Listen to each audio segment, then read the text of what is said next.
lalim na rin kasi. Okay na coach.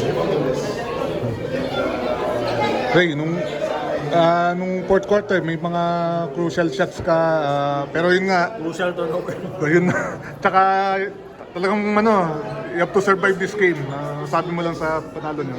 Buti na lang talaga, na-survive nga namin itong game na to kasi as you can see naman, kita nyo talaga yung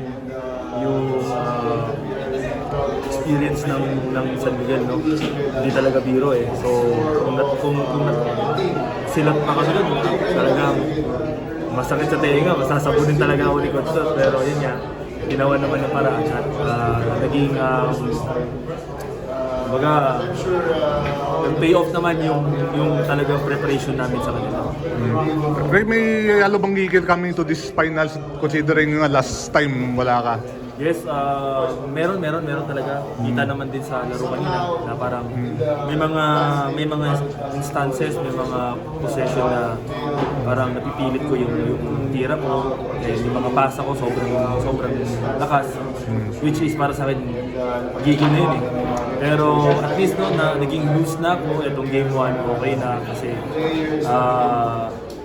unang-una panalo, and then siyempre pangalawa, yung familiarity na rin sa finals, yung natutunan ko rin sa 4 na finals ko sa PBA. Gano'n lang kalaki yung pagbalik ng Boy Erang ngayong finals?